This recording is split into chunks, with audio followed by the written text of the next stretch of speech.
think we can start. Can start? Yeah, so Jai Bhim all, welcome to B's discussion and Q&A session on the long-standing demand of reservations for Dalit Muslims and Dalit Christians. My name is Pratik, and I have with me today two authoritative voices who have worked and contributed to the discourse, highlighting the urgency of the need for reservations for Dalit Muslims and Dalit Christians. We also have with us eminent advocate and constitutional expert, Professor G. Mohan Gopal. Professor Gopal is a former director of the National Law School of India, Bangalore. He was also the director of National Judicial Academy of the Supreme Court of India, and also the founding chair of the National Courts Management System Committee of the Supreme Court. Joining Professor Gopal are scholars and activists Shireen Azam and Sumit Samos. Shireen is a DPhil candidate at the University of Oxford. Her work highlights invisibilization of caste among Muslims, while the Supreme Court is hearing a bunch of petitions arguing for extension of scheduled caste status to Dalit Muslims and Dalit Christians. Shireen has also submitted an intervention report on the matter. We also have with us scholar, activist, writer, and rap artist Sumit Samos. Sumit has been a vehement voice in the anti-caste discourse at large and has notably represented the cause of Dalit Christians on national as well as international platform. He recently finished his MSc in Modern South Asian Studies from University of Oxford. We are glad to have you three join today. Discussion, thank you so much. To set it out briefly, the demand for extending the SC status to Dalit Muslims and Dalit Christians have been there for decades now, and yet it hasn't received the support it deserves from the anti-caste movement at large. It is indeed time for the anti-caste movement, spearheaded by the Ambedkarite movement, to first acknowledge the historical injustices that Dalit Muslims and Dalit Christians have been subjected to, and second, to begin to understand the nuances that pertain to their demands.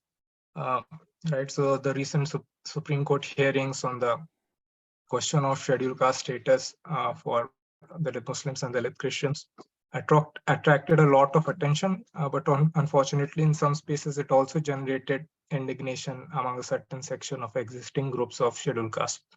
A lot of indignation can be attributed to a lot of misunderstanding and misinformation peddled in these spaces. It is therefore necessary to bring the focus back to the plight of Dalit Muslims and Dalit Christians and the valid urgency of their demand for the SC status, and perhaps also address some of the concerns that are anticipated from existing SC communities.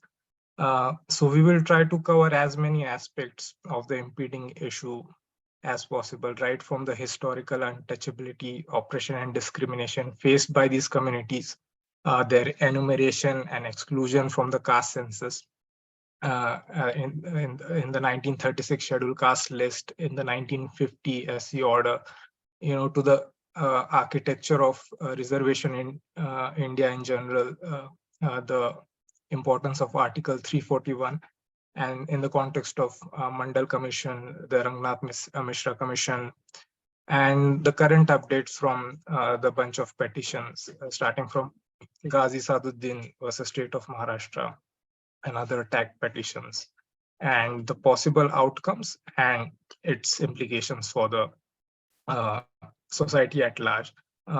So I'll try to start the discussion with Sumit. So Sumit, I want to ask you, how do you have been following up the movement for quite some time, and how do you trace the history of oppression and untouchability of Dalit Christians in particular, but Dalit Muslims and Dalit Christians in general, and how the movement for the demand has been there historically? So what are the scholarly works that,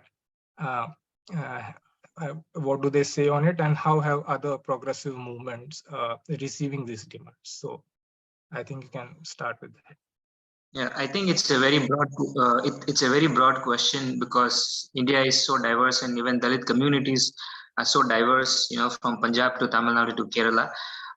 But if I were to talk about Dalit Christians in particular, which I'm very much concerned with, I think if you look at some of the early writings, they're mostly missionary writings. And I mean, two important scholars I want to mention here. One is John C.B. Webster, and who writes mostly on the conversions of the Chura communities in Punjab to Christianity, starting from the 1870s. And then we have P. Sanal Mohan, who writes about the Pulayas in Kerala converting to Christianity. Now, when we presently look at anti-caste movement, there is a stream of anti-caste movement which tries to separate Dalits on the basis of their religions, as though they've never intersected, or as though they've not fought, caste together. Right? Of course, there were times and moments where their demands and aspirations might have been different, but the fight against caste is something that you see Dalits fighting commonly, like together. And P. Sanal Mohan writes about it. Like early 20th century, uh, the Dalits who fought against caste in Kerala, and many of them who were followers of Ayankali, the prominent anti-caste leader in Kerala, most of them also were Dalit Christians, right? And when the Syrian Christians or the Nayars used to, target Dalits, they used to not just target the Dalits who were practicing any local beliefs and practices, but also Dalit Christians. And this is written by this is not something that is just made up now. Like scholars like J.W. Gladstone in 1960s and 70s, they write about it, right? And and if you look at like census, 1931 census, if you look at it, or even in 1932, the franchisee committee report, after the 1931 census, in the franchise committee report, Ambedkar was a part of it, and they clearly tell you that like some of these communities, some of these sweeping communities in Punjab and Uttarakhand, they practice both Hindu beliefs as well as like Islamic beliefs, right? So there is no very clear demarcation of such, it's very difficult to demarcate them. Like they practice all of this. So yes, that is what these people have written. And on Tamil Nadu we have like Rupa Vishwanath, who was written on it. And even at that point of time, there was never something very clearly identified category as Christian. Like they were Paraya Christian or Vellalar Christian, and we know in Kerala they were Syrian Christian, and there were like Pulaya Christian. This is how even within Christianity, the way denominations have come up, the way the history of denominations, if we go back, they have been on many occasions on caste lines. Like for example, the Latin Christians in Kerala mostly come from the fishing communities, right? And the Pentecostal Christians in most parts of India, they usually come from the Dalit communities. And even missions who have gone into different communities in India at times have done on the base, the kind of evangelism or propagating Christianity they have done on basis of caste at times, because the dominant caste communities do not want to be part of the church where Dalit Christians also are there, right? And I think one last point I want to make and stop is that there is like there was efforts by Dalit Christians in the 1930s, 1920s to, in Madras presidency particularly, where they approached the top Dalit leaders at that point of time, Ratamala Srinivasan or MC Raja. But even these leaders were kind of hesitant. Like they acknowledged their problems, but they were kind of hesitant to take them in at that point of time. Right? So those things are there. Right. Yeah, Sumit, before I move to Shireen, there is a follow-up question I have, because like a lot of the times there is one argument that comes saying that the implication of extending, including Dalit Christians in the SC does not have implications only for reservation, but for the Prevention of Atrocity Act as well. And like this is totally senseless when you have instances like Karam Chedu and Sundru that have happened, right? So do you want to add something in that context? Yes, the funny thing is when people talk about caste atrocities, like, they almost believe that Dalit Christians do not, like, where do Dalit Christians face caste atrocities, right? And if you look at Supreme Court judgments also, they will always talk about, oh, give us evidence of the caste practices that you're facing within your Christian community, right? And that is where we need to understand that caste practices faced by Dalit Christians is not just within Christian communities, right? One is the state is denying them certain provisions and measures, right? But even the larger society, which constitutes of different communities. Like, for example, in Punjab, a Dalit Christian, many or majority of them, a very significant section of them are also, agricultural laborers. And John C. Webster, based on 2001 census, writes about it, right? So if they are working in a field and your landlord is a dominant Jat Sikh, that person is bound to face, we know like how caste atrocities takes place, the kind of feudal violence that takes place in these places, right? And there was there was a committee for the review of the working of constitution in 2001 or 2, right, which says that, whether or not Dalit Christians should be included in the SC status is a different matter, but particularly in southern India, most of the Dalit Christians, they face caste atrocities by dominant caste Hindus. So they should be at least, brought under the SCST Prevention of Atrocities Act. And I would like to mention here one event, this happened in southern Tamil Nadu. There was a riot in 1956, 1957, and that riot happened because the Pallar converted Christians, got some sort of empowerment through missionary education and migration, and some of them also joined army, and due to that they become a little bit assertive. And Emmanuel Sekaran, he was a Dalit Christian, he led them, and because of that assertion they faced atrocities, and almost 44-45 people were killed, and that carries on even today. And on every year, like every year on the anniversary of that leader, the Dalit Christian leader Emmanuel Sekaran, okay, there is 144 in parts of southern Tamil Nadu, and it is a part of Dalit Christian history, and it is also a part of anti-caste history. right. We cannot separate this as just some Christian history or some one caste history. It is part of Dalit history. It is part of anti-caste history. In fact, the first big event of caste atrocity that happened in India happened to a significant section of Dalit Christians. Right. Yeah. And Karamchedu in Chunduru, we know it already, right? Karamchedu in Chunduru. Right. Because of which Dalit Mahasabha came up in Andhra Pradesh. I mean, the emergence of Dalit movement in Andhra Pradesh owes itself to two events where Dalit Christians were significantly the victims of caste atrocity in 1985 and 1991. Right. Right. Yeah. Yes. Thank you for your remarks, Sumit. Shireen, would you like to give us a brief overview of the petitions that have been going on and the recent updates on that? You also wrote a very elaborate article on that, and despite that, there is still a lot of misunderstanding that still continues. So would you want to clarify on some of those issues? Okay, first of all, thank you, Pratik. Thank you, Aditi, for organizing this. It's really nice to be part of a Virgin space and be speaking here to all of you, and the work that Virgin Economists has done in the past, both in community building and just taking discourse. This is a very important space to be here. I'm not very well, so I'm sorry for any gaps in articulation today. I'm trying to think of exactly what to kind of answer with the question you asked, but so the court is the court hasn't started hearing it yet. It was listed on the 11th July, the case, but it's been getting postponed.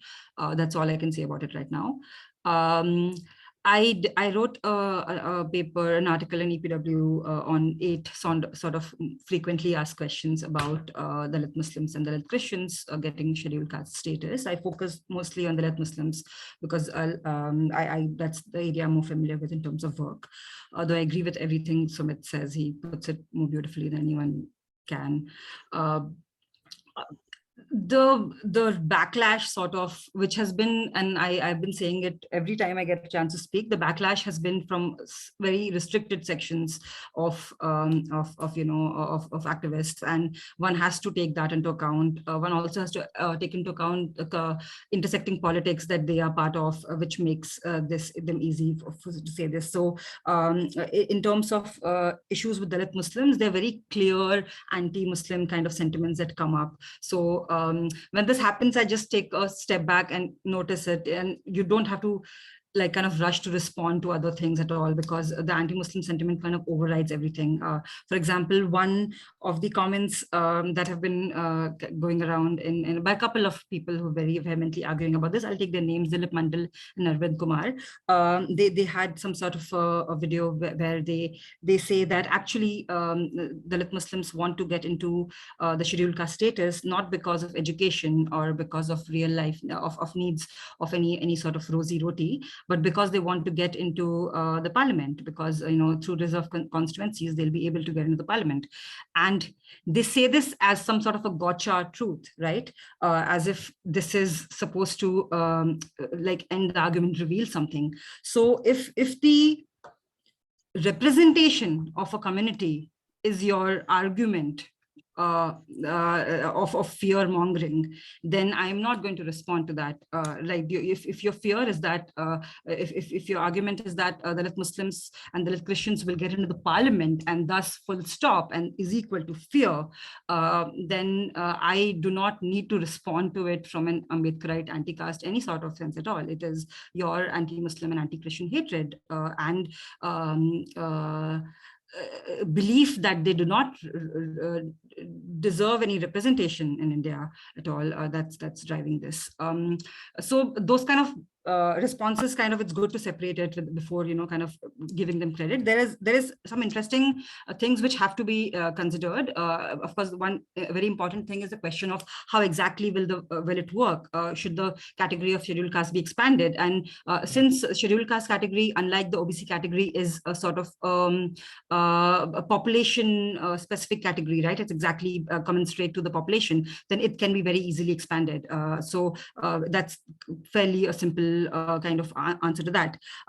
Okay, just having said that, the Dalit Muslim demand is, the history is slightly different than the Dalit Christians, because also of the comparative smallness of the community of Dalit Muslims compared to, for example, OBC Muslims, which is a much larger community, which is not the case with Christians.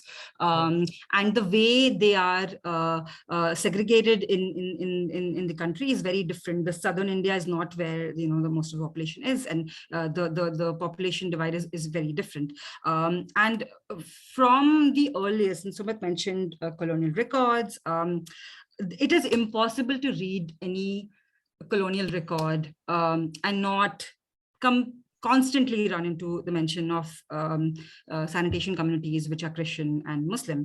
There is Dalit methods, Muslim methods, there is the halal khors, there are the lal begis, there's mochis. But as Sumit said, we also have to pause from running into this sort of framework where religion overrides caste. That's exactly what the Ambedkarite movement, what the Ambedkarite essence is about. It's to always locate caste as the one principle that has governed South Asian society for centuries, and religion has become a much more prominent kind of gaze to organize and see society and politics, especially in the last 100 years. Now, when we as Ambedkarites start talking as like differentiating Dalits only on the basis of religion, as if in the 19th century these markers were very clear, we fall into exactly the kind of Hindu nationalist trap that has been laid for us. That has been the essence of fighting for the last 100 years, the advances that have been made. In that sense, perhaps I'm also like thinking of how, like, Suraj Jain recently used the word Abrahamic Dalits, right? And again, you see how concepts can be so dangerous in terms of how you kind of categorize people into certain ways. So what are Buddhist Dalits? Buddhist Dalits are Hindu Dalits, or are they Buddhist Dalits? And then what is this concept of Abrahamic Dalits at all? So I think something very crucial to this is to not let current politics override, the framework of caste that is central, which is central to it, and the haste in which a lot of a few people have tried to kind of be hostage to the Hindu category is an inversion of Ambedkarite logic. So we need to be very careful with that. Having said that, now we also have to understand that communities have converted to escape caste. They have tried. There have been, Meenakshipuram Dalits did convert to Islam. Then they were hoping for a modicum of respectability. Many Christians have converted, have taken that religion up to get respect, and they did get community. And one does not cancel the other out. And theological or spiritual or social kind of belief or community you get cannot ever be compensation for constitutional measures, which is what we're arguing for the scheduled caste category. So the again, Dalit Muslim category, there are you constantly find reference to it in colonial records. There's very recent work by the Giri Center in Lucknow, 2015. There's like a large scale study. There's I mean, all the evidence is out there, and if people can still ask questions like, but Islam does not have untouchability. One does not know. I do not know if I should answer honestly and earnestly and say religion, the practice of religion is not equal to the practice, the books of religion are not equal to practice. In that sense, then we shouldn't just be talking to the books, like just let's not talk to any people at all. And something very interesting that Sumit said also is that Arya Samaj also does not accept caste. So, like there have been several movements within the Hindu framework that have shunned caste. So then what are they? Are they still Dalits or not? So, okay, I've gone a bit here and there, but let me know if you have a follow-up question, Pratik, and I'll answer to that. Yeah. Like, I wanted to know, like, if you can briefly share, like, what are the key points that you had in the intervention that you submitted to the Supreme Court, and also I wanted to know, like, what are as you said that the OBC Muslims is a larger category, and there are some states in which they are getting reservation under the OBC category, but there are certain states like Maharashtra where you also did your fieldwork, where scheduled caste are already getting Khartiks are already getting reservation under the SC category. So are there any other examples of that, and can those be added to the arguments for? Yeah, sure. Yeah, the case is very clear, actually. Like, how do you identify these communities? Most communities have exactly the same name and occupation till date. So in any OBC list you go to of Uttar Pradesh, of Maharashtra, of Rajasthan, you'll have, for example, the Uttar Pradesh list has halal khor, or the OBC list has halal khor bracket, those who are not in the SC category. It'll have mochi, those who are not in the SC category. In Maharashtra, you have khatik, bracket Muslim. Now, what is the government, what is this, whatever policy making body, whoever has put down this OBC list, trying to say when it says dhobi bracket, those who are not in the SC category? It's saying that there's no conception to think of this community outside of a negation. They are the same community which is there, but we'll only put one in the SC category and the other in the OBC category, because that has been excluded by the fact of Article 341. So most, I was looking at Telangana state list recently, and again, there will be like maybe a couple of castes, that's it. And that's all of the population we're talking about. It's not like the way, as with everything, I guess Muslims do, their 14% really is made to look like it's a lot. And Dalit Muslims are really a minuscule percent, but in terms of sheer lives, they are whole. There are a lot of people and lives here at stake. But in terms of what it will do, the SC category is very little. But again, in every state OBC list, you will see references to caste names which are exactly the same in scheduled castes list exactly, and they're only excluded by the virtue of not being Muslim or by being Christian. So it's actually a very straightforward exercise to identify them, and of course it should be accompanied with ethnographic work. It should be accompanied by caste census, like any policy is done. But BJP government in its affidavit argued in last year that there's no way to identify these communities, and I mean, of course the BJP is thoroughly incompetent in a lot of things, but if they cannot even match SC categories and OBC categories and see the same names, then I don't know what it says about them. My intervention report, I can rather talk about the article I wrote for EPW and like broadly the point of it. The idea was to say, because the scheduled caste, the last, I don't know, I'm not very good with legal terms, so that I think the last time the order was like brought up, and the judge in question asked, can Islam be can Islam and caste work together at all? So that was the question. That was, is Islam compatible with caste? That was the question that was asked. So I tried to kind of answer that, of what does compatibility of religion and caste mean? And I was trying to kind of show how any practice of a faith is interspersed by various faith structures, which kind of hold the religion and the practice of the religion. And in terms of Islam, the local ingrained practices, and when I say local, I'm not saying in the city, the local, the Barelvi school, the Deobandi school, the books that have circulated in our houses for 200 years, these have ingrained and institutionalized caste system. There is, there are court records, there are court cases to it. There are several things which show that caste is deeply embedded in the practice of Indian Islam. And this is not only, it's not even a question of Quran and believer. There are several things between them which the government recognizes. The government recognizes minority institutions which have enacted caste, and so Islam, as can thoroughly be seen, is like deeply compatible with caste. Yeah, and I also of course go back into history and talk about how I mean, technically we had Muslim rule. Of course, there were only upper caste Muslims, and there was certain section. We had Muslim rule in the subcontinent for centuries. And if Islam was so incompatible with caste, it should have been wiped out by now, right? And but every record shows us that upper caste Muslims appropriated the caste kind of hierarchy in every region and worked according to that. You have Rajput Mughal alliances. You don't have Mughal Halal Khor alliances. There are certain way in which have the Rajputs which converted to Islam became Pathan directly. The Kashmiri Brahmins who converted to Islam directly became Sayyid, the descendants of the Prophet Muhammad.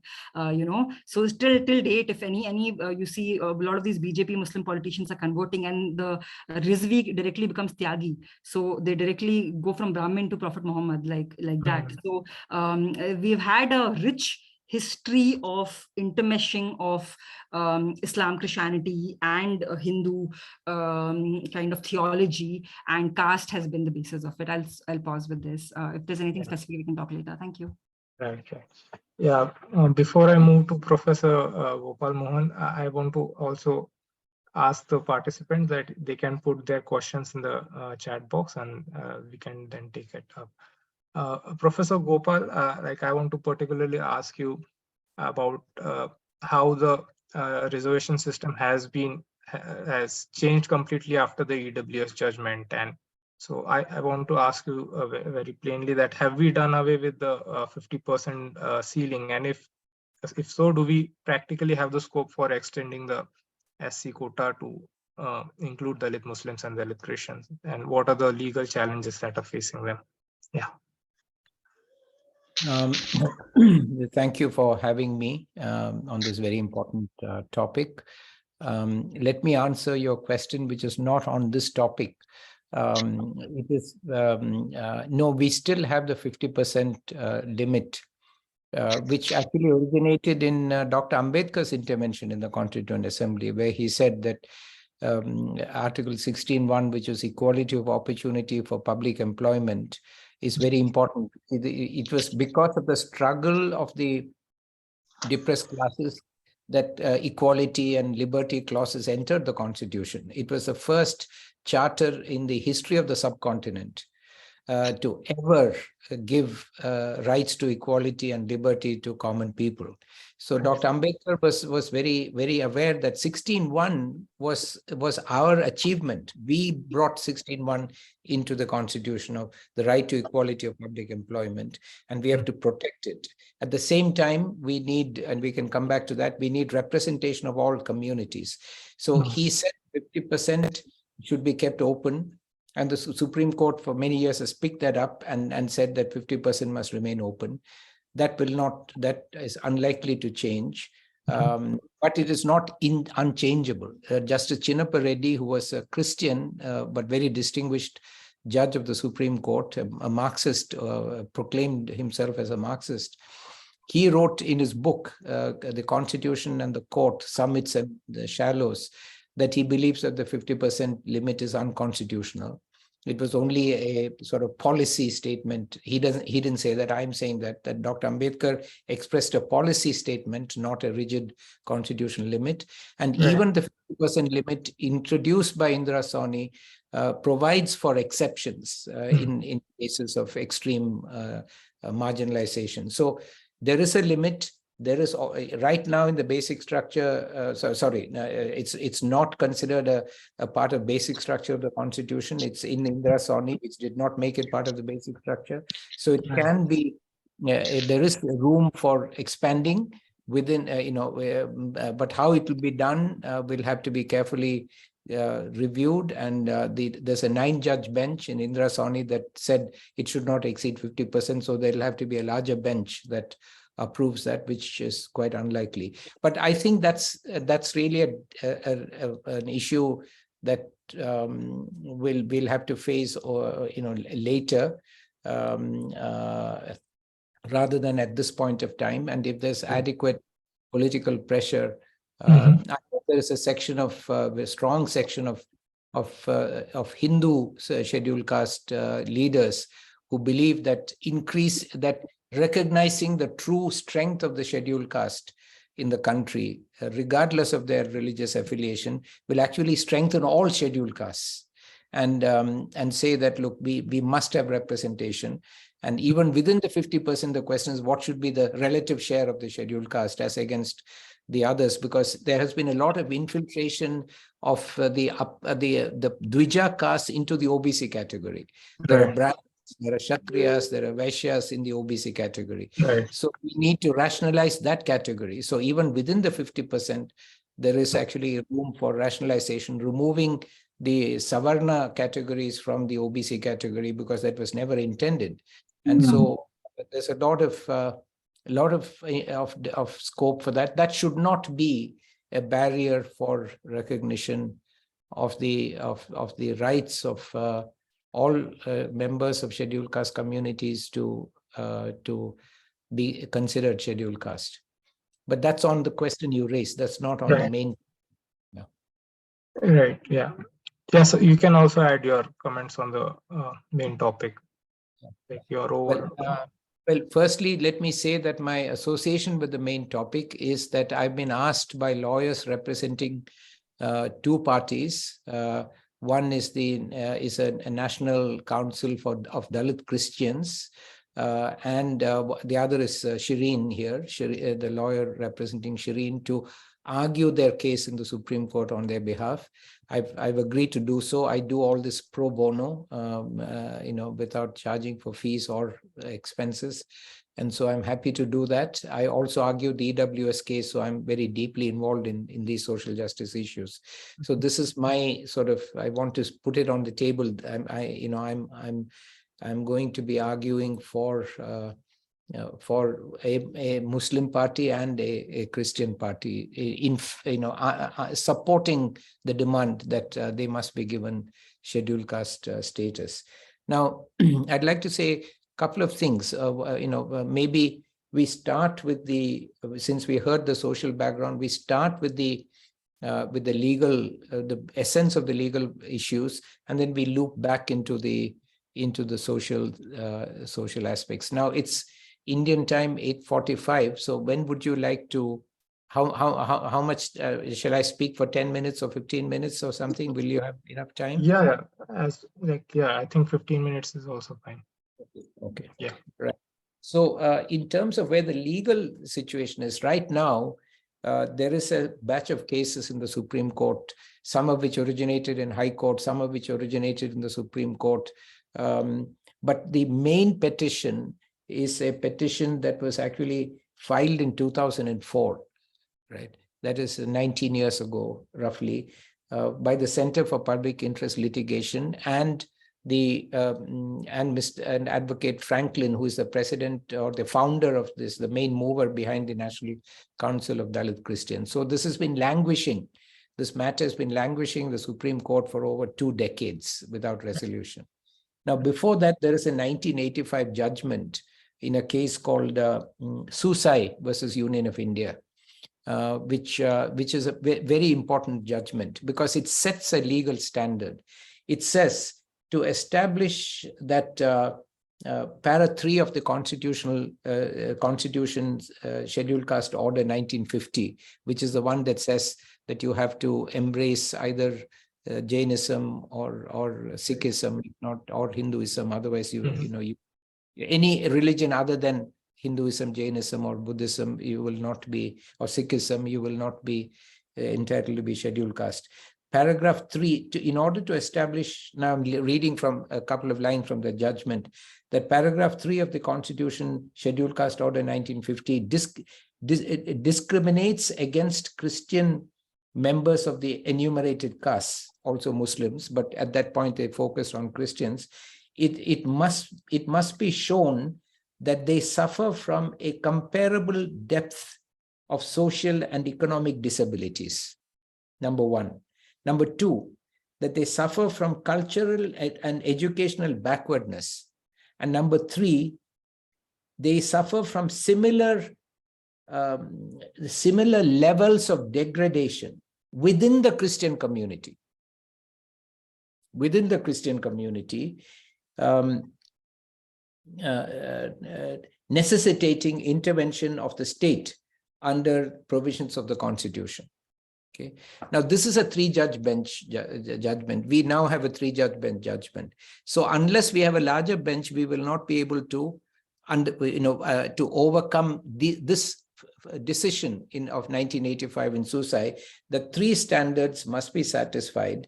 And then they go on to say it is not sufficient to show that the same caste continues after conversion. It is necessary to establish further that the disability and handicap suffered from such caste membership in the social order of its origin, Hinduism, continues in its oppressive severity in the new environment of a different religious community. No authoritative or detailed study regarding dealing with the present condition of Christian society has been placed on record in this case. So what they're saying is this court is establishing a standard that you must have the same type of intensity, same type of discrimination and degradation and against the Christians or the Muslims in order to say that you are similarly placed, therefore there's discrimination in excluding you from the scheduled caste order, right? Now, the criterion for inclusion in the scheduled caste category, right, which is still now on the website of the Ministry of Social Justice, is quite different. It says that you must suffer, a community, not an individual, must suffer from extreme social, educational, and economic backwardness arising out of traditional practice of untouchability. So that's a fairly straightforward criterion, which I think every single scheduled caste community, community can satisfy. Now, because the source of the of the practitioners of untouchability under the criterion of the government for inclusion in the scheduled caste need not be Christians alone, need not be Muslims alone. Even if you convert from Pulaya into Christian, as long as you're called Pulaya, that's the social identity, it makes no difference whether your faith is now Christian or Muslim. You're a Pulaya, because the object of discrimination is your identity as a Pulaya, not your very doubtful sort of, and I'll come back to that, what is this Hindu social identity? That was not the basis of your being untouchable. In fact, these untouchable people were not considered Hindus. Audrey Truschke has just published a paper on the definition of the word Hindu.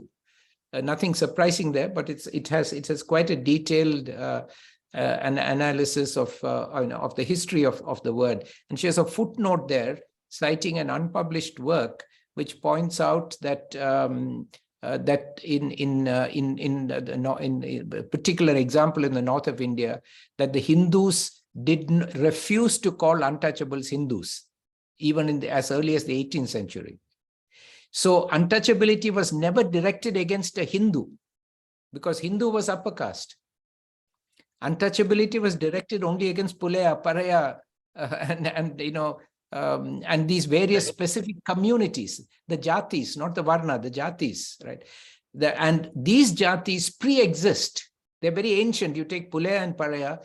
Take Pulaya. There is in Trivandrum, there is a fort, an old area where there was a fort of the Pulayas. So the Pulayas are very ancient, very strong, very proud community. And if you read, and I don't have time to get into it, but you read Dr. Ambedkar's book on Who Are the Untouchables, he tells us a history about how untouchables became untouchables. It has nothing to do with Hinduism, Christianity, or Islam. It has to do with a particular history now of demographic change and sociological change in the country and economic change in the country. So therefore, they were discriminated. It was social discrimination. The discriminators were Hindus, were called themselves Hindus. They called themselves Aryans. They called themselves Savarnas. So the Savarnas were the discriminators, but the objects of discrimination were not Hindus. They were particular communities. As long as that particular social identity continues, then they are victims of traditional practice of untouchability. It never changes because it is directed at a community. So there is an inconsistency between the very high standard set by the 1985 Supreme Court 3-judge bench, that you must prove that the same, for example, you have to prove that you cannot participate in a puja or in a religious function. You can't prove that for a Christian or a Muslim, because they don't have those kind of religious activities, right? From which in Hindu society they may be excluded, right? So you can't have there's no standard of comparison. It simply says, are you suffering from untouchability or not? And by it I mean the standard for inclusion in the scheduled caste status of the government simply says, if you're suffering from untouchability and you have severe, you have extreme backwardness as a result of that, you are a scheduled caste. So that standard can be met. So we need to assail the standard established in 1985 Susai case and to show that untouchability is independent of Hindu identity, not the Hindu religion. That's where I have a slight difference with some of the arguments that have been made so far. Some have argued, and I think Shireen also submits in her paper, that caste is a fundamental principle of social organization of India, which is not Hindu in nature, but it is social in nature. It's not simply associated with the religion.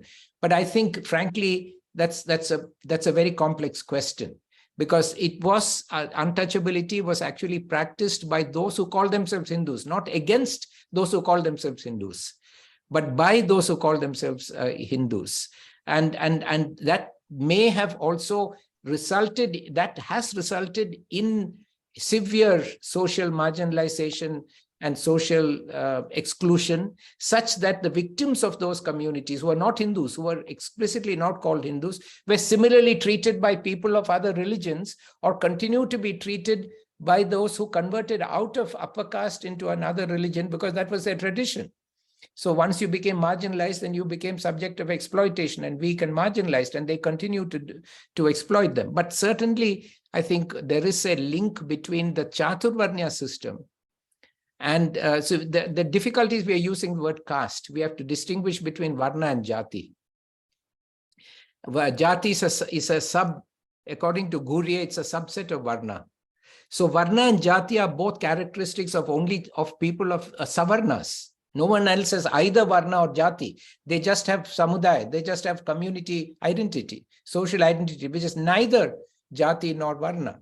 And that community is the one that is targeted and made untouchable. So that's the first point I want to make, is that we are struggling with the judiciary having established a very high standard for minorities to meet, which is almost impossible to meet. That so that standard has to be assailed and changed.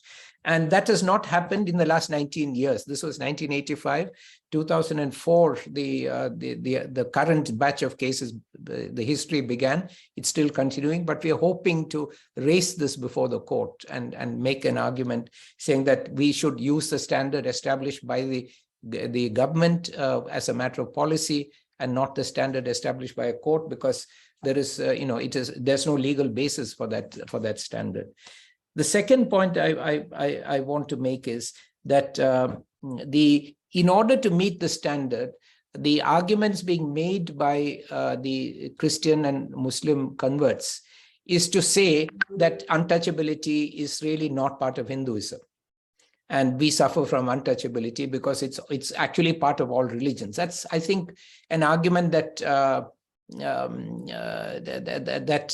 it's difficult to convince a court for a couple of reasons. One is that it is not the same type of untouchability. Untouchability is untouchability, but naturally, even within Hinduism, even within Islam, the kind of untouchability that may be practiced in one part of the country may not be practiced in another part of the country.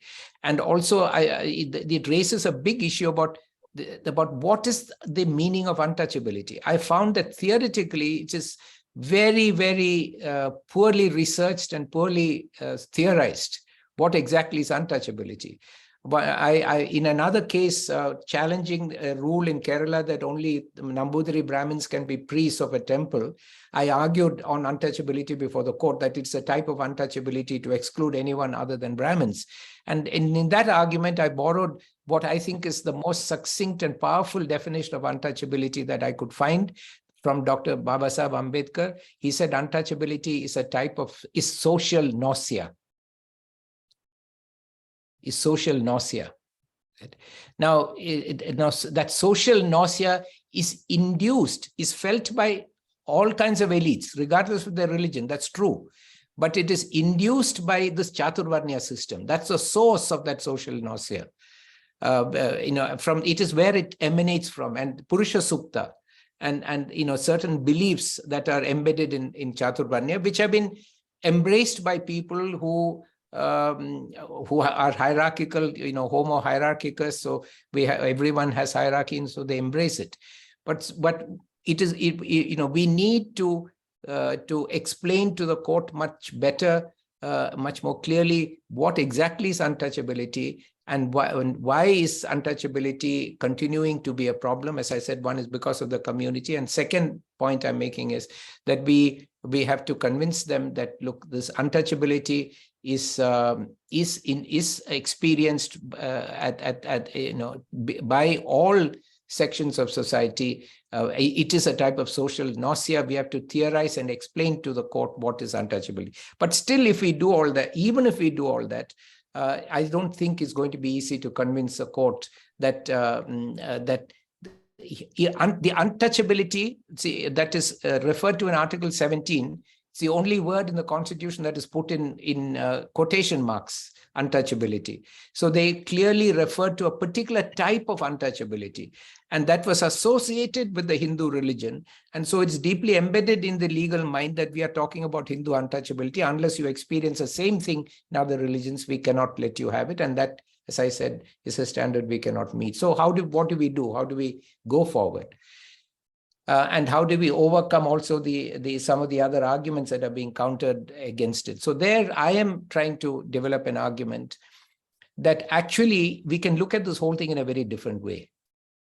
We can look at it as a denial of the right of freedom of religion under Article 25(1) of the Constitution, which I will read out to you very quickly, very briefly. Article 25(1) of the Constitution says, freedom of conscience and free profession, practice, and propagation of religion, subject to public order, morality, and health, and to the other provisions of fundamental rights.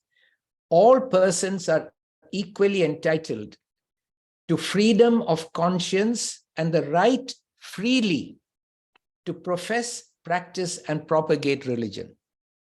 Okay. Now, this is a fundamental right under the Constitution.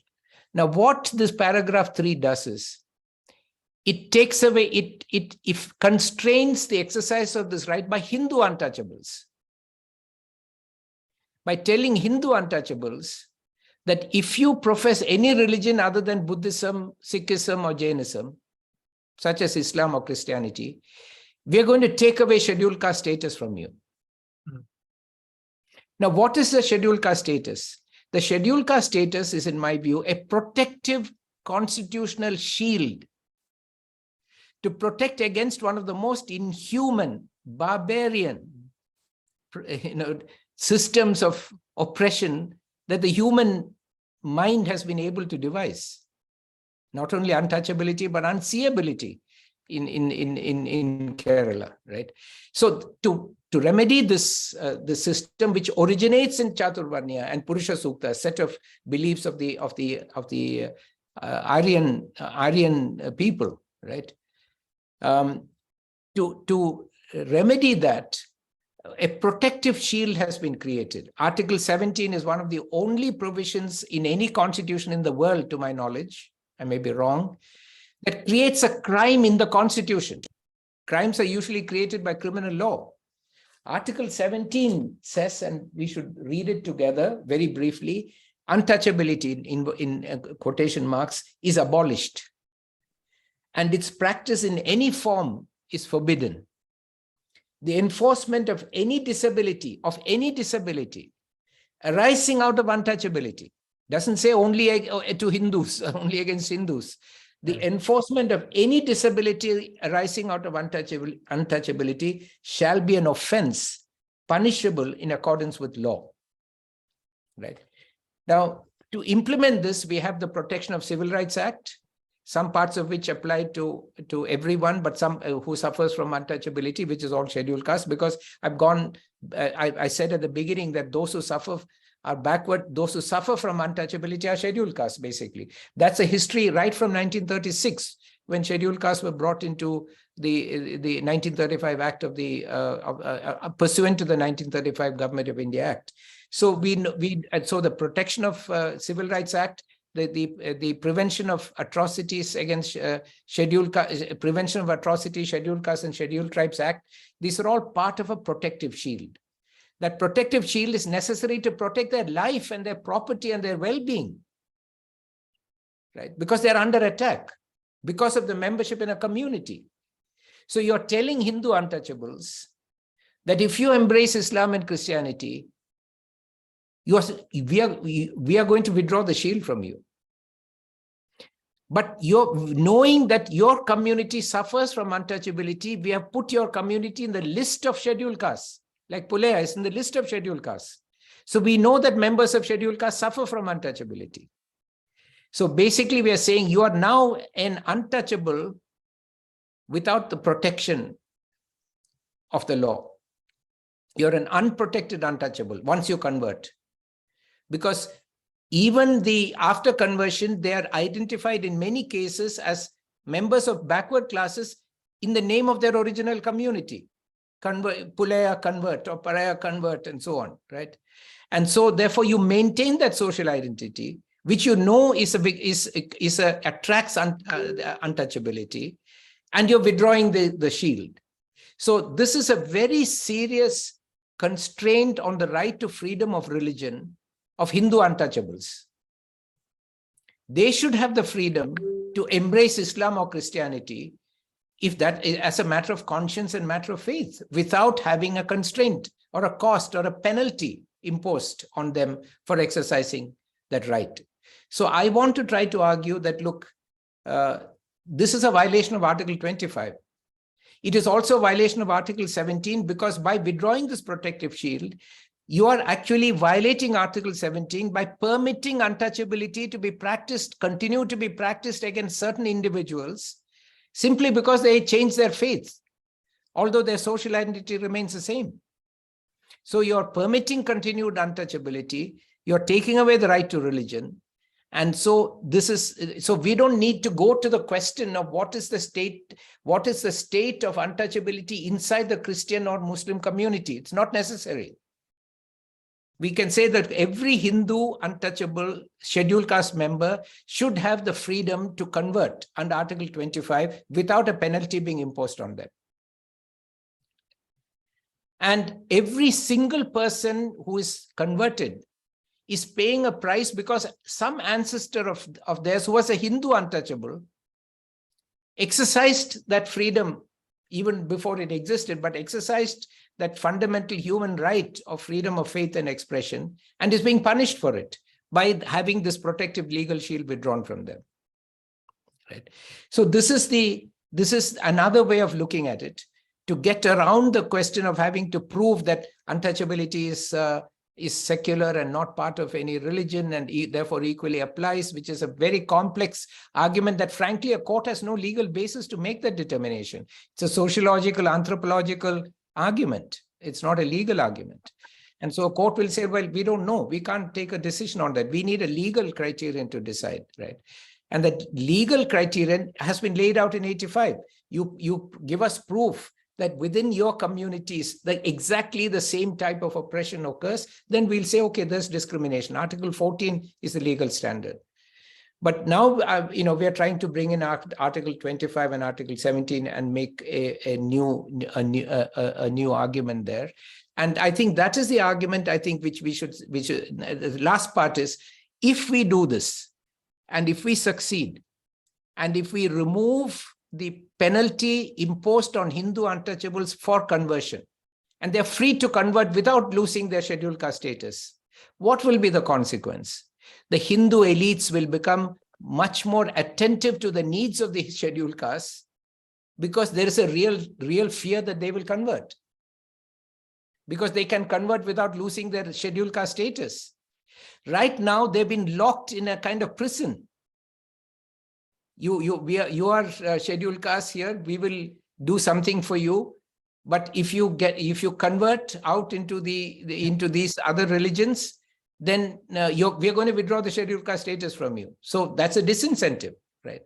But if you remove that disincentive, we will find that Hindu scheduled castes will improve significantly their bargaining power, not only with Hindus, but also with Islam and Christianity. Because Islam and Christianity will think, okay, these guys really have a possibility of converting. But if we treat the converts badly, they will not convert. They now have the freedom to convert.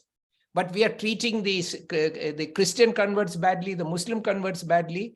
And if we have time, I'll come back to that. There's another case I'm I'm discussing in Kerala of an example of discrimination against scheduled caste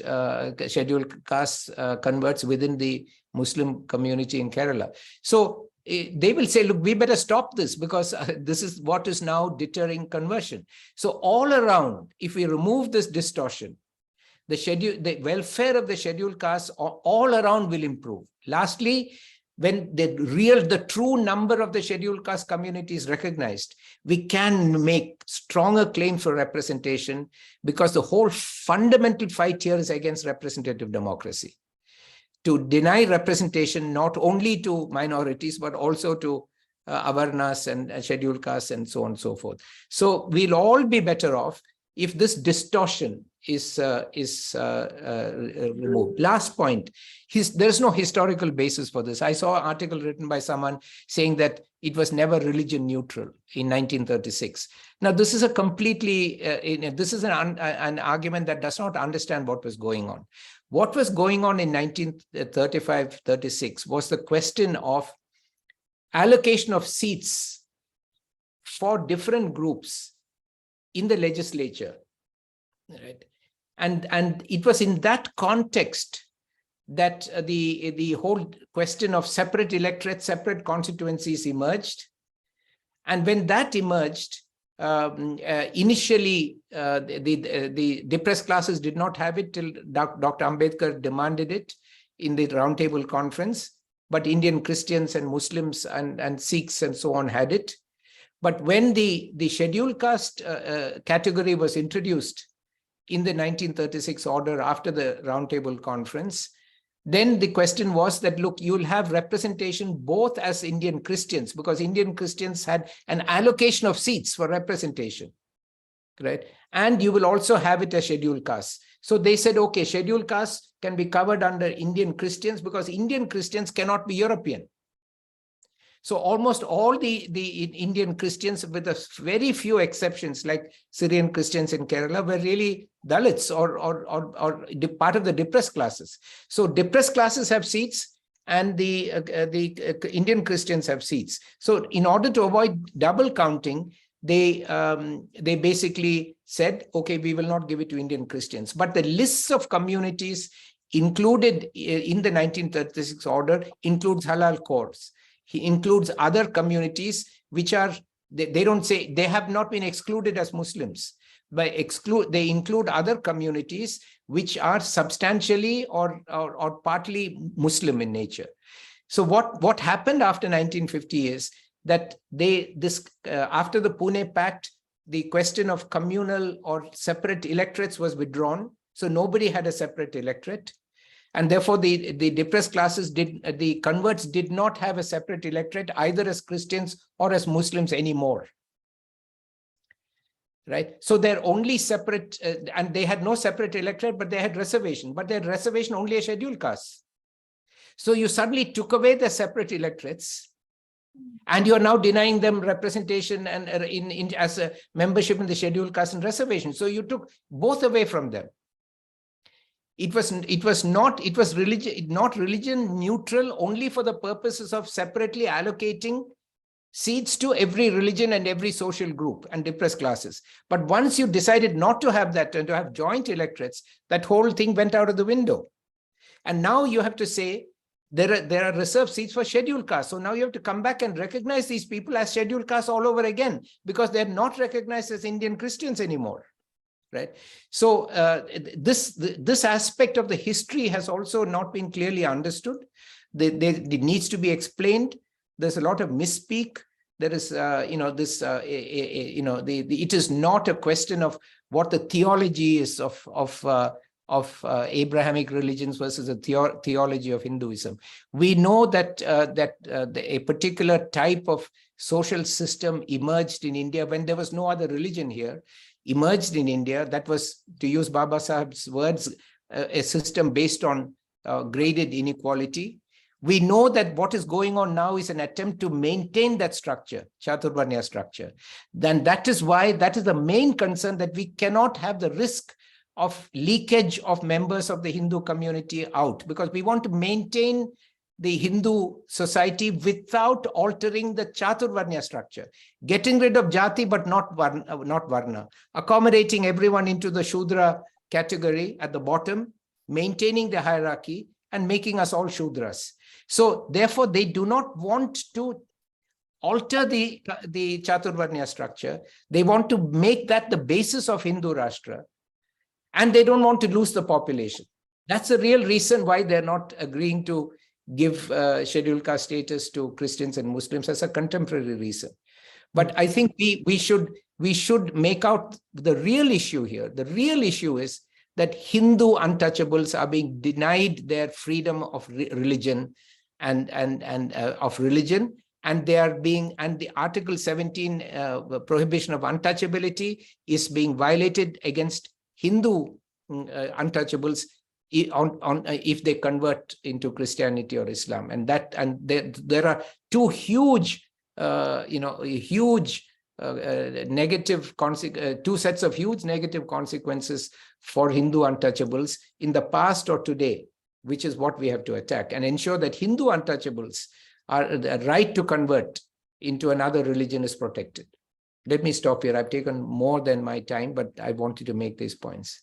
Right, so thank you so much. That is a very important argument as per the right of Hindu untouchables to convert without having any disability imposed on them. There are many questions in the chat box. I want to ask the speakers, like, if they can go through and they can, if they're willing to respond to, want to respond to any of the questions. Also, if they want to add to anything that Professor Gopal has said. I just want have a follow-up question, sir. I mean, Yes, I sir. understand a couple of takeaway from your arguments. Like, one thing I want to ask is, like, the argument that you're making, even if let's say, hopefully we can hope that the court accepts it, but what is the possibility of applying that retrospectively to the persons belonging to these groups who are already part of? Can we apply it to the argument retrospectively to the people already, or? You see, we have to, everything that has been discussed by the other two speakers are absolutely valid, and but I'm searching for a legal argument, because I have to make a legal argument, not an anthropological argument. So the legal argument I would like to make is to say that paragraph 3 violates Article 25, the freedom of religion, right? Then it's struck down. Once it's struck down, then anyone who is actually the religious faith of any person who is a member of a community listed in the list of scheduled castes as a scheduled caste community becomes a scheduled caste, because you're removing the condition that except that the scheduled caste will not include will not include members who embrace the other religions. Just to reinforce that, actually, if you go dig a little bit deeper, you'll find that the original 1936 order, which says except Indian Christians, defines Indian Christians with reference to the first schedule of the 1935 Act, and say it will have the same definition as the definition of Indian Christians in the first schedule of the Government of India Act. What is that first schedule? That first schedule is about allocation of seats in the legislature. So you can see that the whole purpose of this exclusion, including the definition of Indian Christian, comes from the concern about allocation of seats for separate constituencies and separate electorates. And once that rationale is gone, this whole definition is gone. So once we strike it down, then every person who's now a member of a social group that is listed in the list of scheduled castes, like Pulaya, Paraya, and so on, is a scheduled caste, because that restriction is gone. It could be as simple as that. So, I want to try to tell the court, look, you are being asked to make decisions, sociological, anthropological, which you're struggling with for 19 years. But here's a very clear constitutional issue. Fundamental rights. Decide that. No restriction, no penalty should be imposed on conversion, on exercise of the freedom of religious, freedom to profess, practice, and propagate religion. And so that's a simple argument. Right. Yeah, I'll try to take up some questions that are Yeah, Aditi has a question. Let her ask. Sorry, I'll just. Yes, Aditi. I'm trying to look at the questions. Hi. Thank you so much for this session. I learned so much. I just wanted to ask, and I'm sorry if you talked about it, but we missed out, is that I know Shireen and Sumit, both of you talked about the conversion in different parts of India. But I was wondering if there have been demands in different parts where Dalit Muslim and Dalit Christians have raised this issue that they be recognized as Dalits and be given the reservation or be treated as Dalits in any other religion, be it Buddhism or Sikhism. And if there has been such discourse so far, how was the reaction to it, and whether there has been anything related to that? Professor Gopal, you could also tell us about this from your experience in this matter, whether you have seen such things before this, like what is happening since 1 or 2 months. I didn't exactly follow the question, Aditi. I'm sorry. Maybe perhaps you could just rephrase it. Yeah, sorry. I just wanted to ask if, these Dalit Christian and Dalit Muslims have been in India for a very long time. And as all of you have talked about how the classification of castes into different categories have been a little bit, not uniform. So have there been similar demands being raised previously from different parts of the country where Dalit Christians and Dalit Muslims are raising that they be recognized as Dalits and be given the reservation and be treated as the Dalits in Hindu or Buddhism or Sikhism? And if there have been such legal interventions that you have come across, and what has become of those demands so far?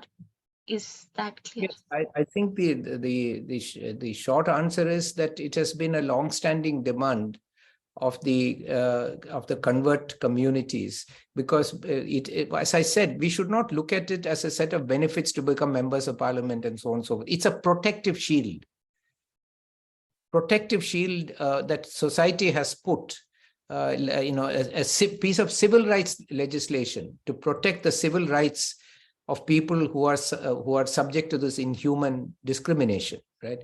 So when that is taken away, it leaves them extremely vulnerable, and they've been suffering hugely.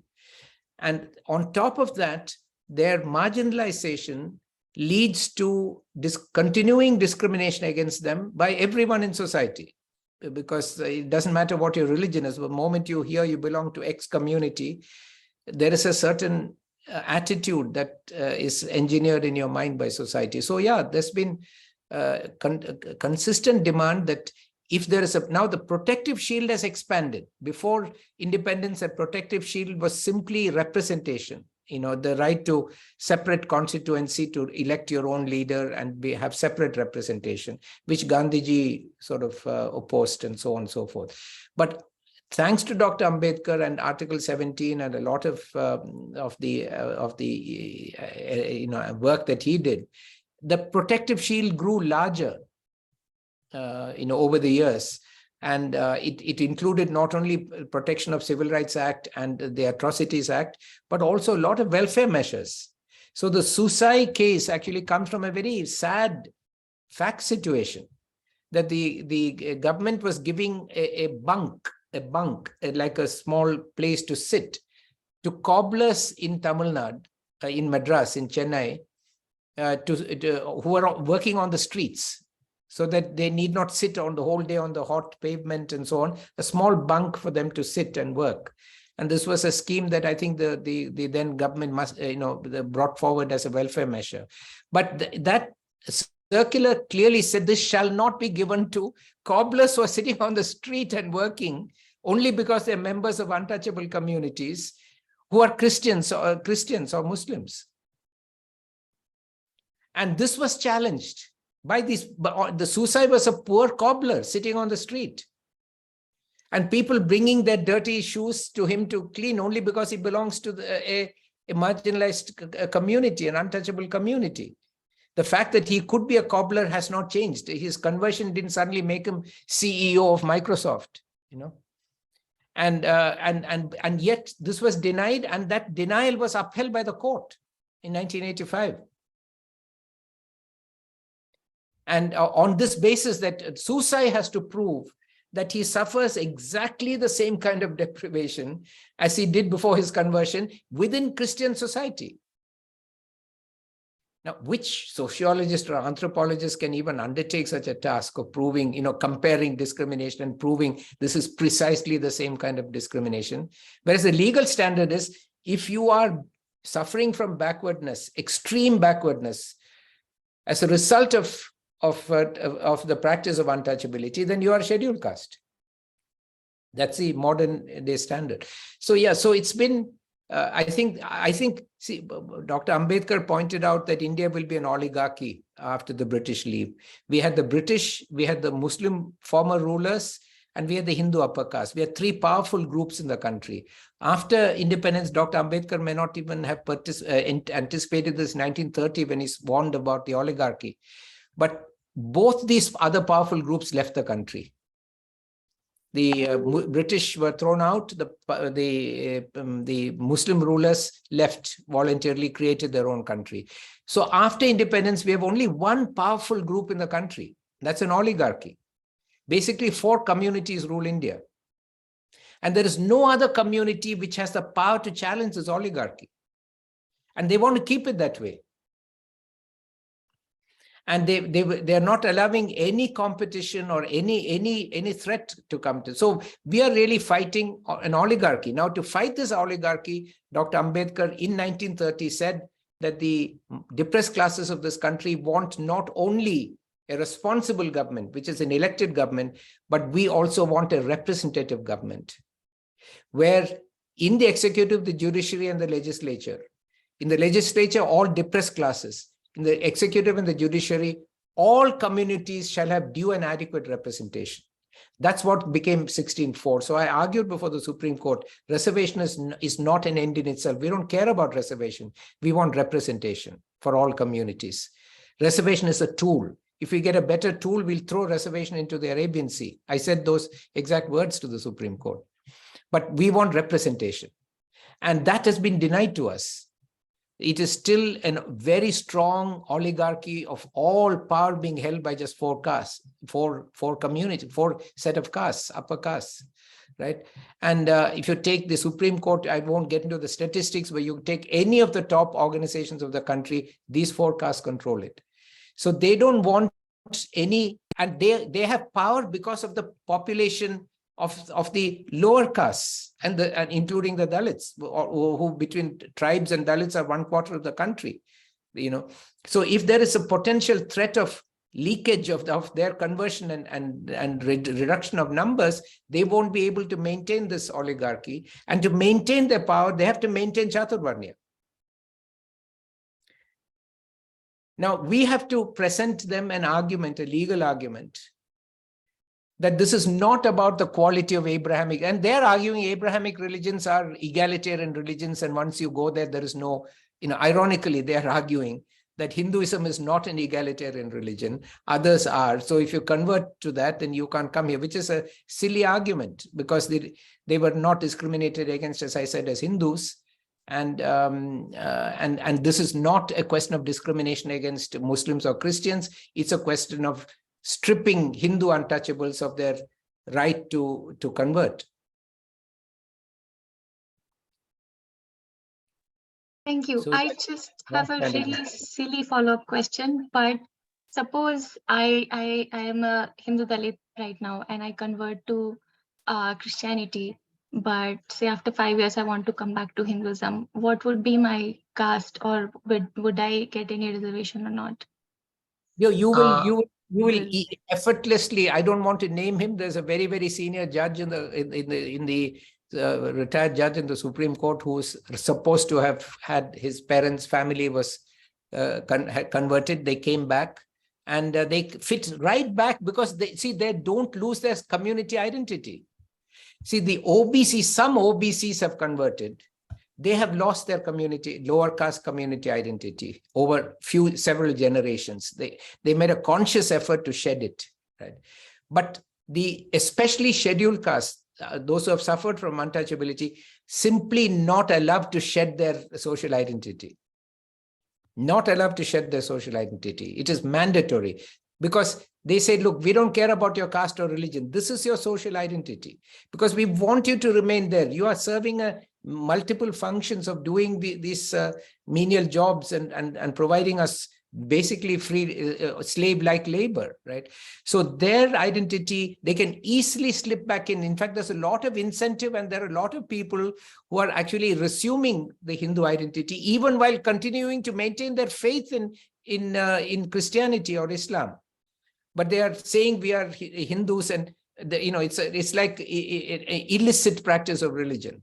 Right. It's like in a theocratic state, as if India is a theocratic Hindu state and you have to practice other religions illicitly. You're putting people in that situation. As a matter of faith, they want to change. They want to be Christian or Muslims. And they, like the case I'm doing in Kerala, the people who are discriminated against, they want Islamic principles to be applied and followed. Their complaint is not about Islam. Their complaint is that their mosque authorities are being un-Islamic and discriminating against them. So they're not saying we want to go back to Hinduism. We want Muslims to follow the teachings and principles of Islam, which believe very deeply in brotherhood and equality. And so I think it's they come back. The few people who convert back. I don't know the numbers. We don't know the numbers, but they are accepted back. Not into, as Shireen said earlier, if you convert, if you're a Tyagi, you convert and become a Syed. But if you are you have a member of a scheduled caste community and you come back to Hinduism, you continue in that community. Yeah. Just to give the practice. Sorry to interrupt. Just to answer Aditi's question with a judgment, Professor Satish Deshpande has a report on Dalit Muslims and Christians, and he has listed all the judgments concerned with it. And I've put it in the chat. Kailash Sonkar versus Srimati Maya Devi has the exact judgment where the question is whether when a person comes back into Hinduism, do they regain caste? And the court has ruled yes, because where does it go? So the caste doesn't go. So basically what the court is saying that during the time when they were Christians, caste went into a deep freeze, or what really happened with it. So that's a judgment we could follow. And Professor, the report is really good. The Deshpande report is really good in kind of summarizing all things. I think Sumit also was trying to say something on this. Sorry, Sumit, I cut you off. No, it's okay. Go on. You finish. I'll say after. No, that's it. I think you should go ahead. Yeah, I think, both you and Professor have answered that question. I remember 2-3 judgments in 1970s and 80. I don't exactly remember the names, but it said there was a contention about whether this, it was regarding an election where, Dalit politician claimed that he's SC Hindu. And then later the court said that, the person who was fighting the case against him said that no, he has converted to Christianity. Then this person said no, I'm Hindu. I converted back. So the court said that he never lost his caste in the first place. Right. There are a number of judgments like that. There are a number of judgments like that, and that just proves that you never lose your social identity. That's why it's not that the social identity is restored. That's not the point. You never lost it. Never lost it. Yeah. Right. Yeah. And I think there are two. As long as you have it, you will be victim of untouchability. Yes. Yeah. So there are 3 questions there, and I think I'll go through it briefly. One was by Professor Meena Danda regarding the closedness of the SC caste order. I think if you look at the 1931 census and the list, And if you follow up the 1932 Franchisee Committee report, where Dr. Ambedkar was also a part of it, it said that, there are untouchables among Muslims and Christians, and the Adharmis have refused to recognize themselves as Hindus. And they have claimed themselves as a separate religious community, right? So they should be excluded. And if they are included in the depressed class list, then the untouchables among Muslims and Christians also should be included. And Dr. Ambedkar was also part of it, right? And another argument about evidence which court keeps coming up again and again is, very interesting, because in the 1931 caste census, which was the last caste census to have happened in this country, Sikhs were not counted as scheduled castes. Sikhs were not counted on the basis of castes. Sikhs were counted as a religious minority. So based on which evidence were they added, right? And the debate within the Constituent Assembly also was like a bargaining at the last moment by some of the Sikh leaders who argued, for 3 to 4 untouchable castes to be included in a scheduled caste list. Not all the untouchable Sikhs. And their argument was that these castes have converted very recently. And which I think in the affidavit last year, the BJP government also argued that, oh look, these people have converted recently, so it's very easy to identify them. If you go in the same line of logic, then I think majority of Dalit Christian conversion has happened between 1870 to 1930. Right, which are also very recent. They are not very old kind of conversion. So these are, so the thing is, lots of rules and regulations which are being, thought to be as final or definite are compromised when it comes to Sikhs or, like Adharmis. But the same kind of rules are made very rigid for Dalit Christians and Dalit Muslims. That is one. And the last question that I think I wanted to address was, somebody said, oh look, Dalit Christian, Dalits who've converted to Christianity and Islam do they have any more right to criticize Hinduism, because Ambedkarite movement is centered so much around Brahmanism? And I would like to say that if you look at all the caste atrocities, particularly against Dalit Christians, be it Kandamal, be it Karamchedu, be it Chunduru, Dalit Christians were targeted by upper caste Hindus, the Kammas, the Reddys. And in Kandamal, they were targeted by a section of the Karans, the dominant caste Hindus. So if they're facing these atrocities, the violence by dominant caste Hindus, they have every right to question Hinduism. They have every right to question upper caste Hindus. And even in the suicide judgment, which brings up this question of caste within Christian community or caste within Muslim community, the way we understand, it almost makes it looks like the Sikhs and the Muslims and the Christians and all these different religious groups are existing as islands. And within that, people are facing caste. And they have to prove that, which is not true. Because we interact, we live with each other. And recently, I think a month or two back, a Buddhist Ambedkarite youth from Maharashtra was killed by the Marathas because, he decided to celebrate Ambedkar Jayanti in his village. And it was a caste atrocity, it was a case of caste violence by a dominant caste Hindu against a Buddhist. Right? So these judgments, this kind of argument also doesn't sit well, because it's almost like Dalit Christians are existing somewhere else. If you go to Bangalore, the Nil Sandra area, or if you go to North Chennai, I have brought it up again and again. If you come to Orissa, Dalit Christians are not living in some, like really good localities. They're living alongside Dalits who practice their own, who have their own local beliefs and practices. So they're not living in islands. These religious communities are not islands. Right? They're interacting with each other. And if a Dalit Christian is a sweeper, and if he's going to sweep, if he's going to do sanitation work in any city in India, they're not going to be treated as Christian. They're going to be treated as Dalits because they're sweepers or they're doing sanitation work. And there are many such cases, particularly in Chennai, that I know of. Right. So yeah, that's all. Thank you. Yes, I had one question for both Sumit and Shireen, that there are two, the legal battle is ongoing, and Professor Gopal has highlighted how the legal criteria is very difficult as against the criteria on the social justice website.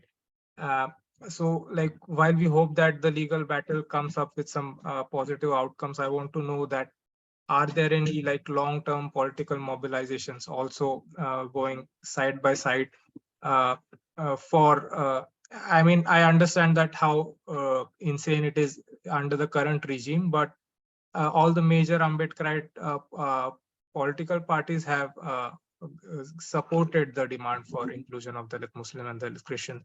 So what are the updates on the social movement or political movement front? Have you tried to reach out to and also it is a very unfortunate fact that a lot of anti-caste spaces have remained silent, chosen to remain silent on it. So have you what is the kind of solidarity that these movements are getting? Like, if you can just update us about that also.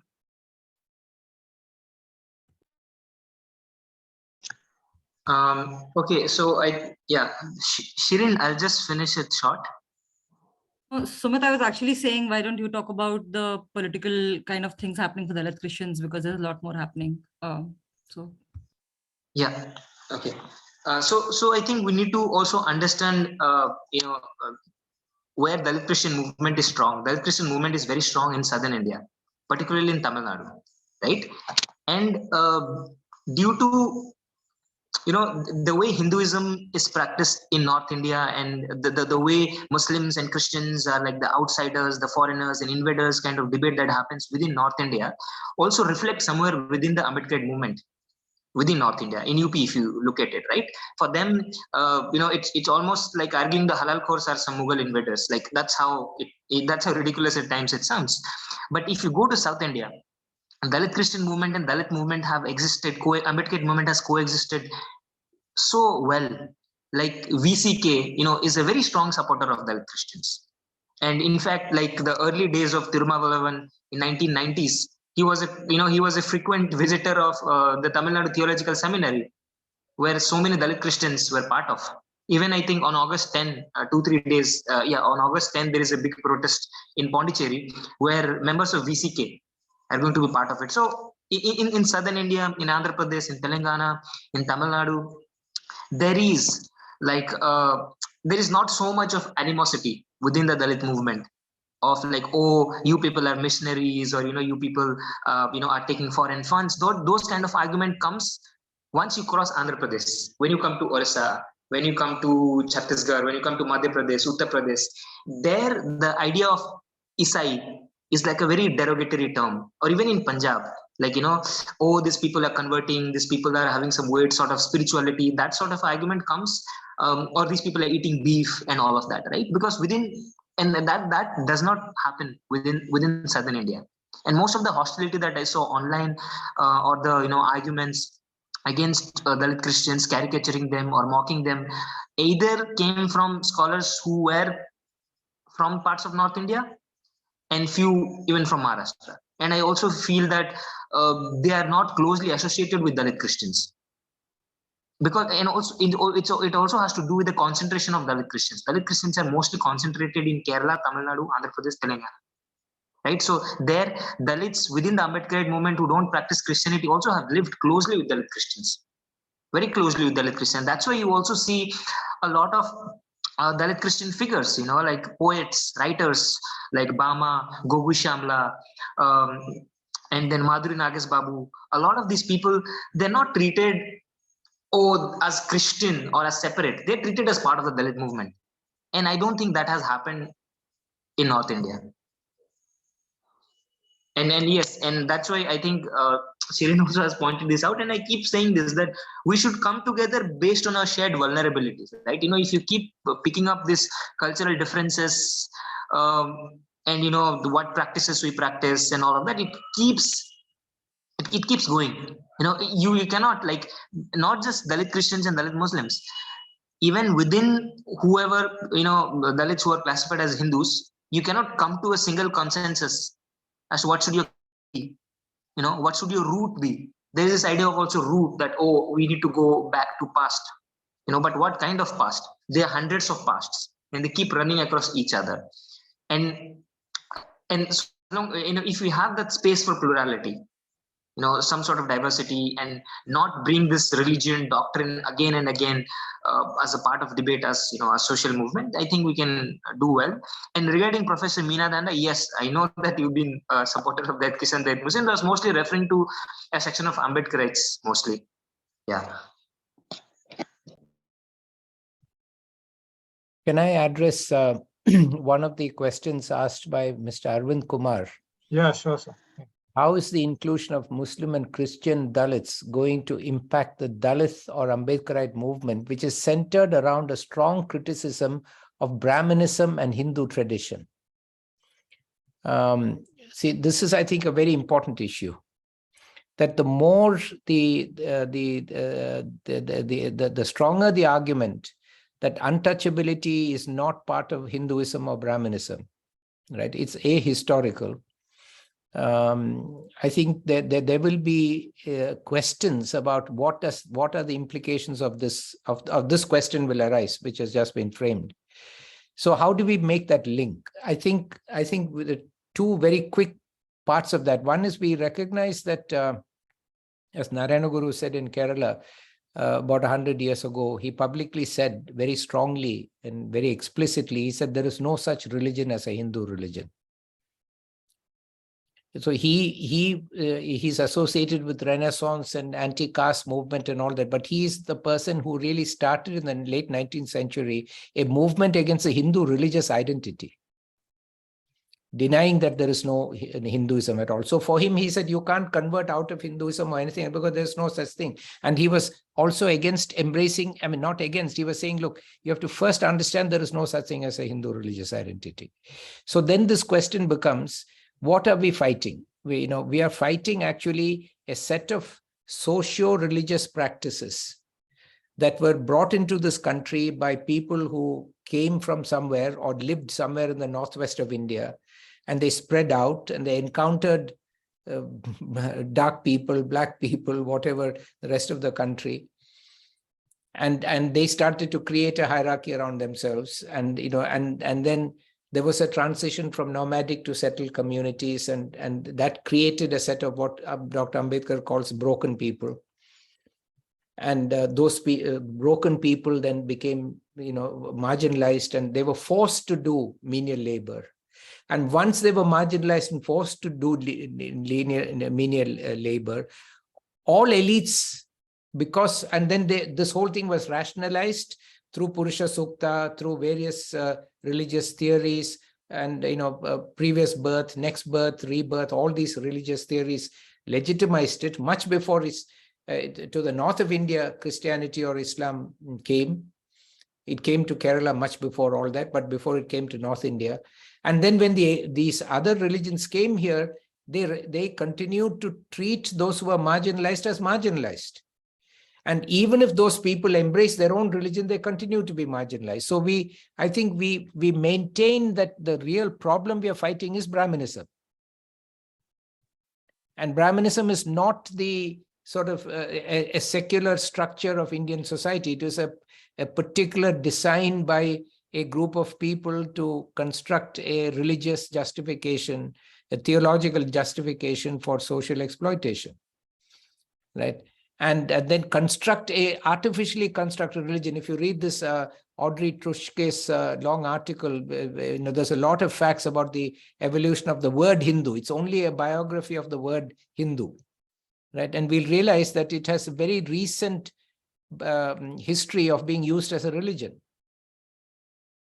So we have to first recognize that we are fighting Brahmanism, which is now, all these words are ultimately point to an ideology of Chaturvarnya that believes in the hierarchical stratification of society with a religious justification, justified by previous births and God punishing you for your sins in your previous births, and so on and so forth. That's a phenomenon that we want to annihilate, to use the word of Baba Saheb Ambedkar.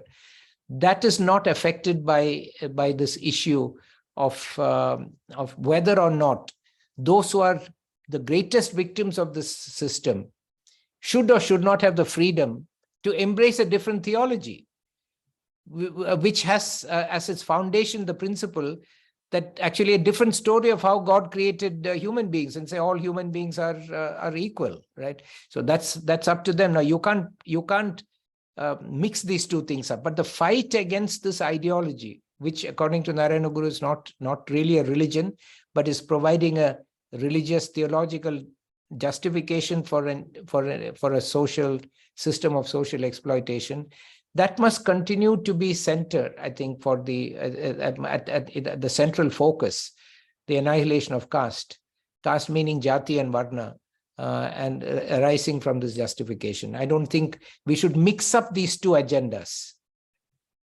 And now what is happening is a lot of Muslim and Christian Dalits are actually diving into this issue and denying that that Brahmanism is a problem, or Brahmanism is untouchability is not really a problem of Brahmanism or Hinduism. It is completely sort of secular in origin. Yes, it is secular in origin, but it has a theological justification, which is what keeps it alive. So we are attacking the theological justification, which we must continue to attack, because that is the source of discrimination even after conversion. It is this belief, because there are many people who take pride among, say, Syrian Christians take pride in the fact that they are converted from Brahmins. I've not come across any Kerala Muslim who says, I'm proud to be converted from a Brahmin. At least here, I've not heard that. But many Syrian Christians say they're proud to be converted from Brahmins. How can they say that if Chaturvarnya ends, right? So they're linking into the system which we must attack and destroy. So I think we have to reassure the Ambedkarite movement and movements like Narayana Guru movements that there is no attack on this issue from fellow Bahujan on the fundamental reality that this theological justification dehumanizes us, and that theological definition has to be fought and annihilated. And that's really the responsibility of those who remain within this theology. Primarily, we are not expecting others to fight it, but that our fight against it should not be undermined. Because we will not have dignity and equality and freedom unless that theology is delegitimized. In the annihilation of caste, Dr. Ambedkar, Baba Sahib sets out the agenda for annihilating caste, and it includes, removing the legitimacy of the so-called theological texts that justify all this. So that must remain, I think, a central focus for us, should not be unwittingly undermined by the need to ensure that all members of scheduled caste, regardless of their theology, it is their freedom to embrace, must be given the protective shield and the status of scheduled caste and the protective shield of the law and the constitution. That's the issue, I think, that we must all fight for.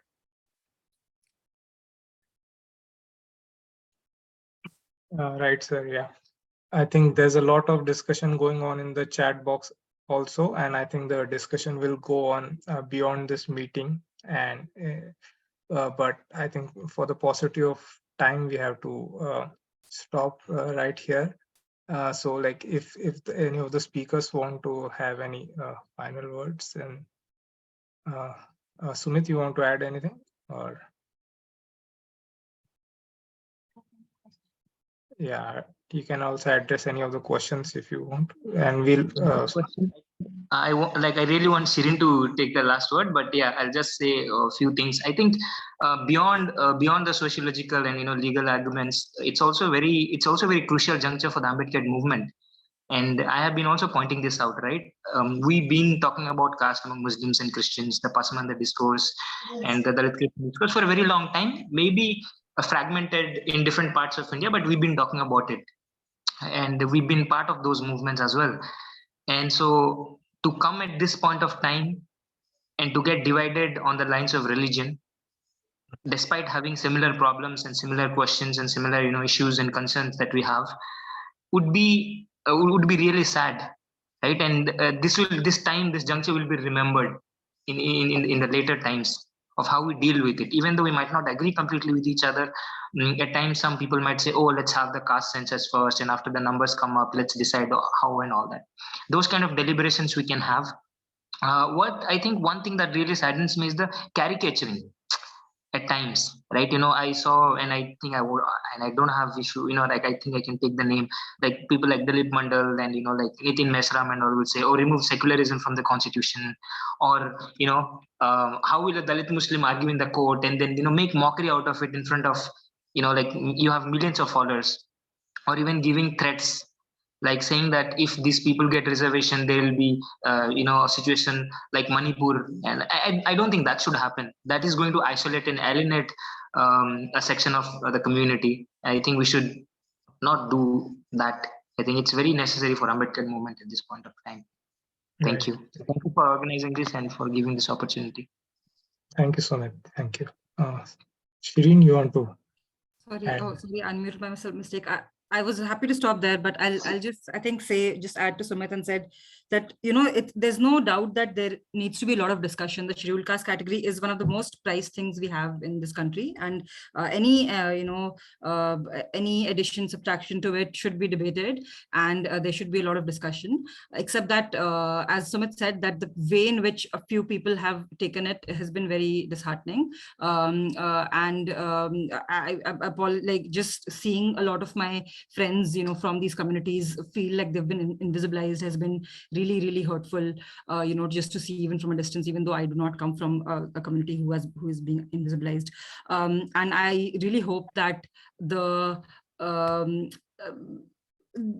other Ambedkarites can see which arguments are clearly coming from a very right-wing kind of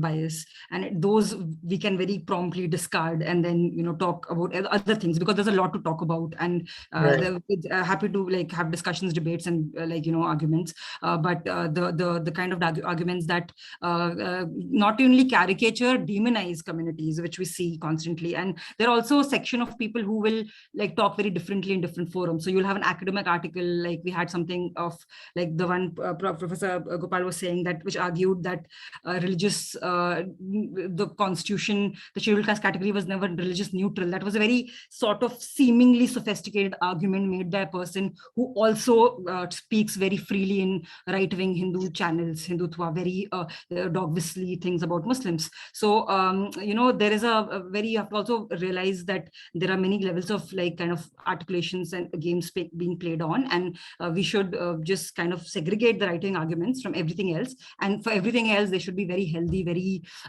rich discussion, as is the Ambedkarite tradition. And thank you so much for enabling one of this, and it was a pleasure to hear Professor Gopal and Sumit always. Thank you so much, Pratik, for organizing, and Aditi. Thank you. Yep. Yes, Professor Gopal, you want to add? Yes, just two very quick points. One is, I think we should remember that our ultimate fight is to annihilate caste, to put it in Baba Sahib's words. And we must understand caste means basically the Chaturvarnya ideology, and with all its support structures of belief structures. So I think this is only we